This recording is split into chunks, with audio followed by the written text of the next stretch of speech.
একদা ৩ দিন যাবৎ বিশ্বনবীর কোনো খোঁজ পাওয়া যাচ্ছিল না। হযরত আবু বকর রাদিয়াল্লাহু তাআলা আনহু এবং হযরত ওমর রাদিয়াল্লাহু তাআলা আনহু নবীজিকে পাগলের মতো খুঁজতে থাকলেন। খুঁজতে খুঁজতে তারা কিছু ইহুদিদের কাছে গেলেন। হযরত ওমর রাদিয়াল্লাহু তাআলা আনহু ইহুদিদেরকে লক্ষ্য করে বললেন, হে ইহুদির বাচ্চারা, তোরা বল, আমার নবীজিকে কোথায় লুকিয়ে রেখেছিস? আর না হলে এই মুহূর্তে আমি তোদের সবাইকে জ্যান্ত পুঁতে ফেলব। ইহুদিরা ভয়ে ভয়ে হযরত ওমরকে বলতে লাগলেন, ওমর, বিশ্বাস করো, আমরা তোমাদের নবীজিকে কোথাও দেখিনি। তখন হযরত আবু বকর রাদিয়াল্লাহু তাআলা আনহু ওমরকে উদ্দেশ্য করে বললেন, ওমর, আমার মনে হয় এরা কিছুই জানে না।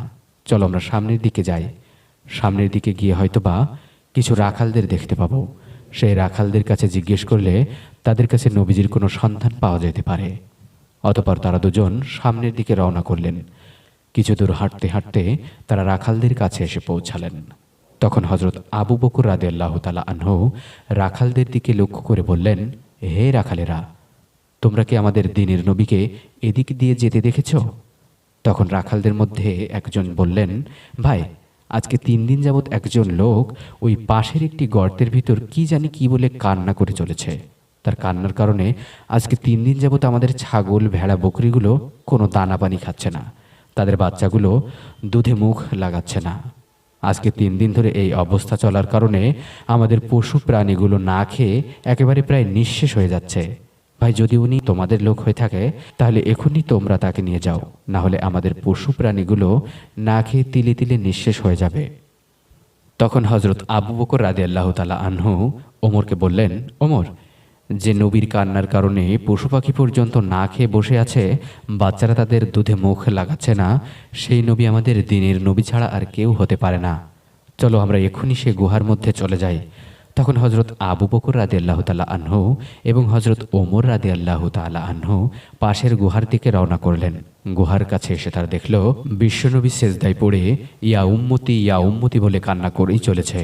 তখন হযরত ওমর রাদিয়াল্লাহু তাআলা আনহু নবীজিকে লক্ষ্য করে বললেন, ইয়া রাসূলুল্লাহ, ইয়া হাবিবাল্লাহ, আল্লাহর নবী গো, আজকে ৩ দিন যাবৎ আপনার কোনো খোঁজ পাওয়া যাচ্ছে না। আমরা প্রায় পাগলের মতো হয়ে গেছি আপনার খোঁজে। আপনি এখানে উম্মতের জন্য কান্না করছেন। ইয়া আল্লাহর হাবিব, আপনাকে আর কান্না করতে হবে না। আমি ওমর কথা দিলাম, আমি ওমরের তামাম জিন্দেগির যতগুলো ইবাদত আছে সমস্ত ইবাদতগুলো আপনার উম্মতের নামে ওয়াকফ করে দিলাম। আপনি মাথা ওঠান। তারপরও বিশ্বনবী মাথা উঠাচ্ছে না। তখন আবু বকর রাদিয়াল্লাহু তাআলা আনহু বিশ্বনবীকে উদ্দেশ্য করে বললেন, ইয়া রাসূলুল্লাহ, ইয়া হাবিবাল্লাহ, আল্লাহর নবী গো, আজকে ৩ দিন যাবৎ আপনার খোঁজ করতে করতে আমরা প্রায় পাগলের মতো হয়ে গেছি। কোথাও আপনার কোনো সন্ধান পাচ্ছিলাম না। ওগো আল্লাহর নবী, আপনি এখানে উম্মতের জন্য পড়ে পড়ে কান্না করছেন। আপনাকে আর কান্না করতে হবে না।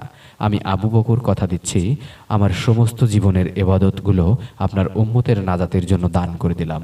আপনি মাথা ওঠান। তারপরেও বিশ্বনবী মাথা উঠাচ্ছে না। তখন হযরত আবু বকর রাদিয়াল্লাহু তাআলা আনহু ওমরকে বললেন, ওমর, মনে হয় নবীজিকে এভাবে নেওয়া সম্ভব হবে না। চলো আমরা মা ফাতেমার কাছে যাই। তখন হযরত আবু বকর রাদিয়াল্লাহু তাআলা আনহু এবং হযরত ওমর রাদিয়াল্লাহু তাআলা আনহু ফাতেমার বাড়ির দিকে রওনা করলেন।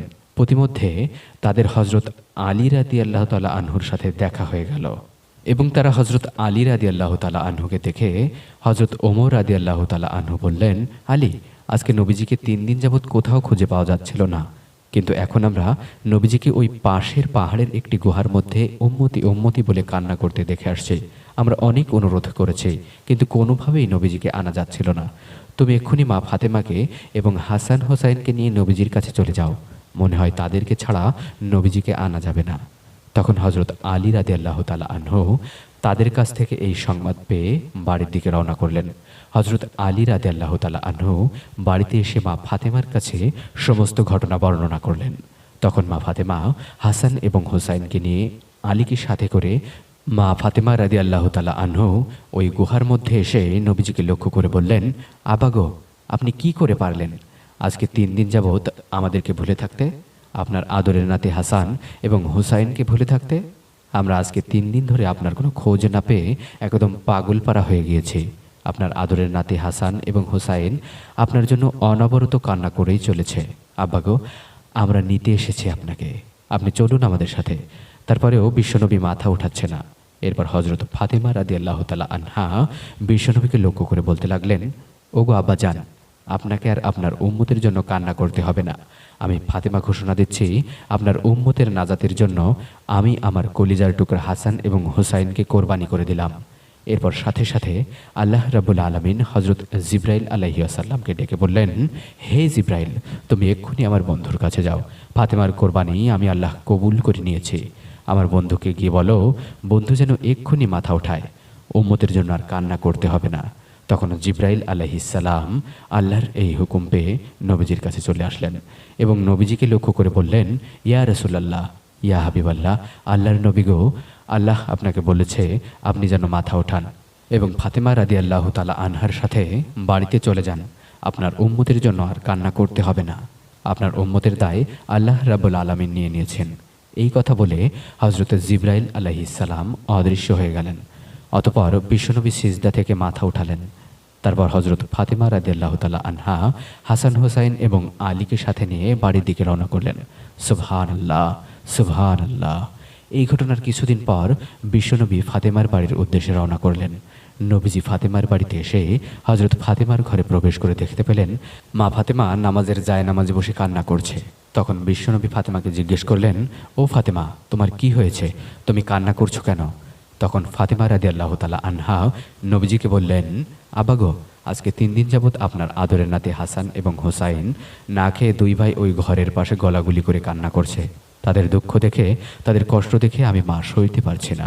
তখন বিশ্বনবী হযরত ফাতেমাকে উদ্দেশ্য করে বললেন, ও ফাতেমা, বুঝেছি, তুমি বুঝি আমার গরিবী অবস্থা দেখে কান্না করছো।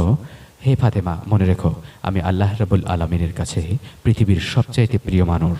আমি যদি চাই, আল্লাহ রাব্বুল আলামিন আমাকে দুনিয়ার অঢেল সম্পত্তি মুহূর্তেই দিয়ে দিবেন। অথচ আমি নবীও আজকে 3 দিন যাবৎ অনাহারে আছি।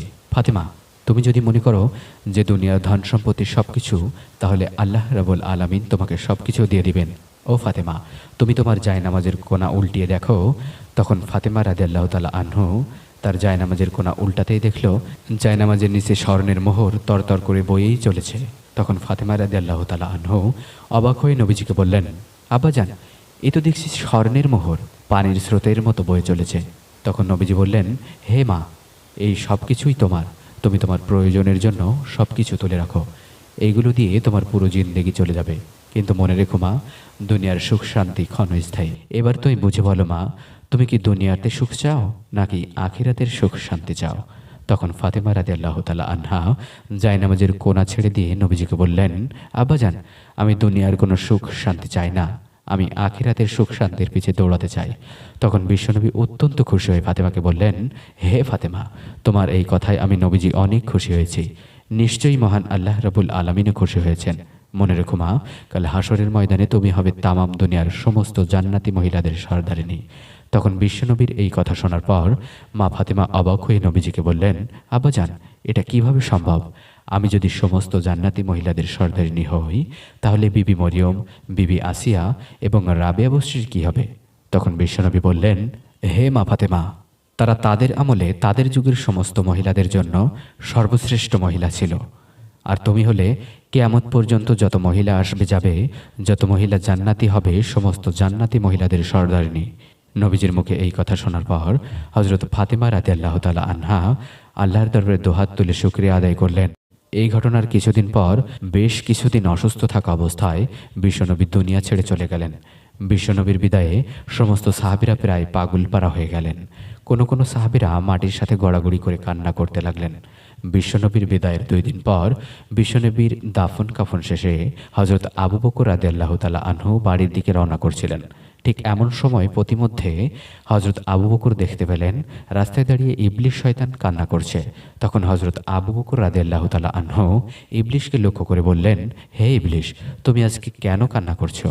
আজকে তো তোমার সুখের দিন, আজকে তো তোমার খুশির দিন, আজকে তো তোমার কান্না করার কথা না, আজকে তো তোমার সুখে থাকার কথা, আনন্দ করার কথা। তখন ইবলিশ হযরত আবু বকরকে উদ্দেশ্য করে বললেন, ভাই আবু বকর, বিশ্বনবীর বিদায়ে আমি ইবলিশও ব্যথিত হয়েছি। ভাই আবু বকর, আমি ইবলিশ, জাহান্নামের আযাব যে কত কষ্টের হবে তা আমি বুঝতে পারি। তাই আমি চেয়েছিলাম বিশ্বনবীকে ধরে আল্লাহর কাছে আমার অপরাধের ক্ষমাটা কোনোভাবে নেওয়া যায় কিনা, কারণ বিশ্বনবী ছাড়া এই কাজ কারো পক্ষে সম্ভব ছিল না। আর এই জন্য আমি যতবারই নবীজির কাছে দুনিয়াতে থাকা অবস্থায় গিয়েছি, ততবারই নবীজির সাথে কেউ না কেউ ছিল। কোনোদিন আমি নবীজিকে একা পাইনি।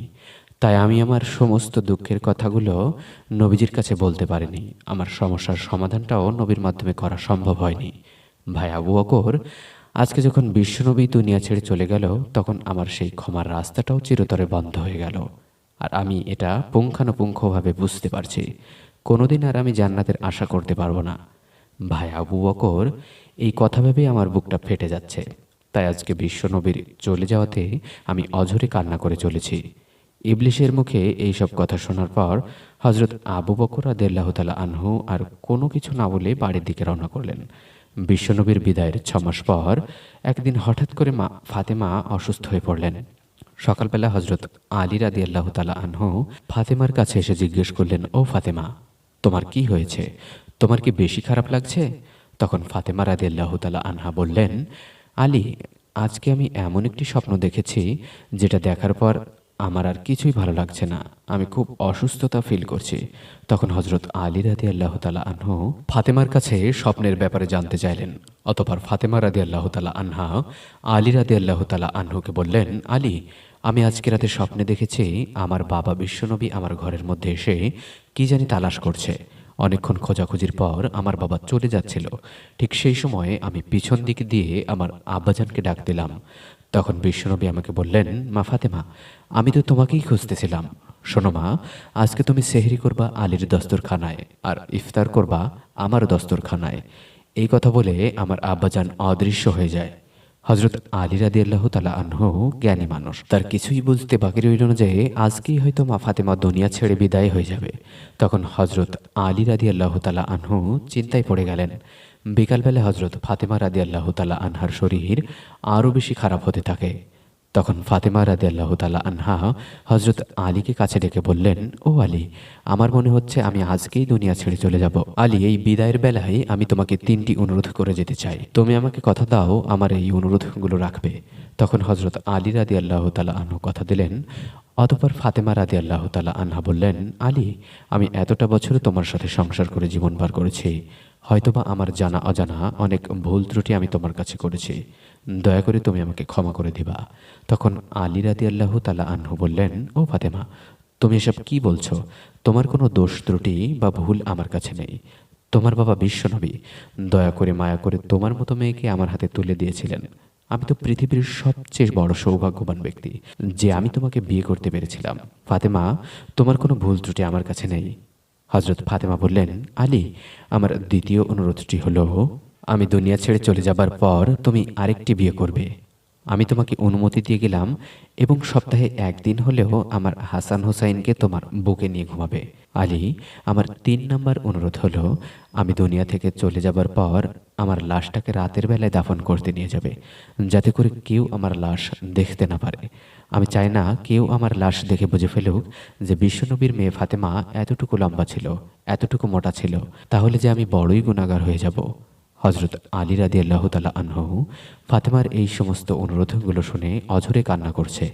কিছুক্ষণ পর ফাতেমা রাদিয়াল্লাহু তাআলা আনহা দুনিয়া থেকে বিদায় হয়ে গেলেন। আলী কাঁদছে, হাসান হোসাইন কাঁদছে, অঝরে কান্নার রোল পড়ে গেল। হজরত আলী রাদিয়াল্লাহু তাআলা আনহু চিন্তিত মনে ভাবতে লাগলো, ফাতেমা দুনিয়া থেকে বিদায় হয়ে গেছে, কিন্তু এখন তার দাফন কাফন কিভাবে করব? আলী ভাবনায় পড়ে গেল। হজরত আলী রাদিয়াল্লাহু তাআলা আনহুকে নিয়ে, হাসান হোসেনকে নিয়ে তারা 4জন লোক 4 কোনায় দরকার। আরেকটা লোক কোথায় পাবে? এ নিয়ে হজরত আলী রাদিয়াল্লাহু তাআলা আনহু চিন্তায় পড়ে গেলেন।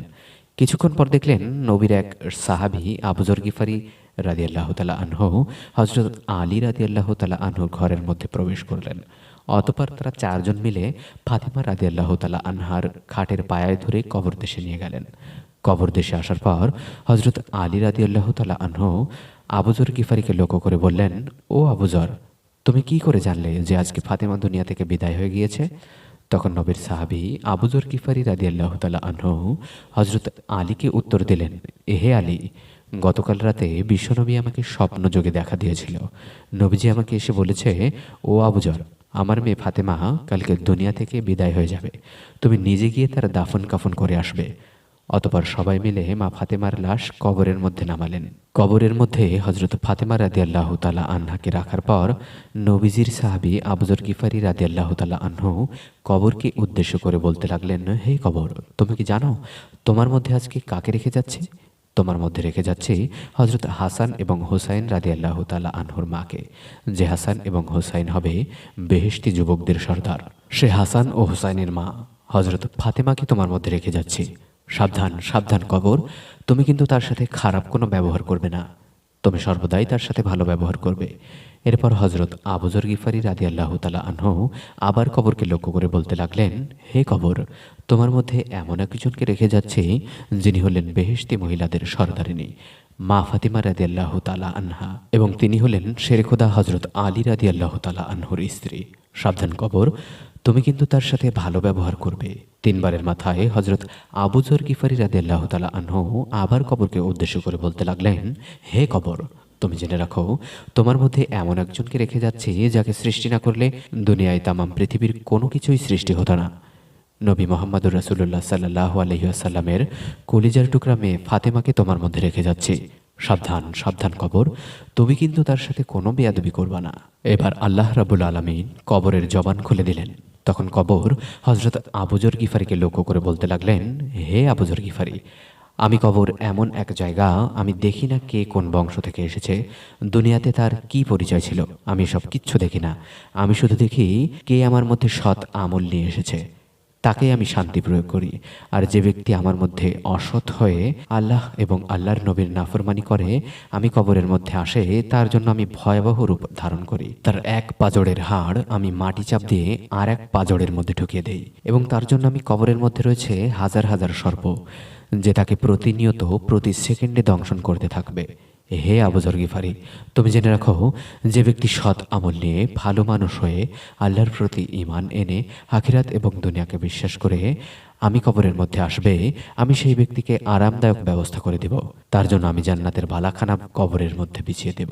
আর যে ব্যক্তি পাপী হয়ে আমার মধ্যে আসবে, আমি কবর তার জন্য জাহান্নাম হয়ে যাব। কবরের মুখ থেকে এরকম ভয়ঙ্কর কথাগুলো শুনে আবু যর গিফারি রাদিয়াল্লাহু তাআলা আনহু ভয়ে কাঁপতে থাকলেন। প্রিয় বন্ধুরা, নবীর মেয়ে এবং জান্নাতি মহিলাদের সর্দারিনী হযরত ফাতেমা রাদিয়াল্লাহু তাআলা আনহার বেলায় যদি কবর এইরূপ কথা বলতে পারে, তাহলে আমার আর আপনার বেলায় কি হতে পারে? একবার চিন্তা করে দেখুন।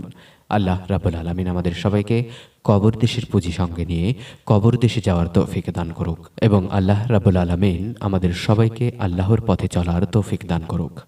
সকলে কমেন্টে লিখুন আমিন।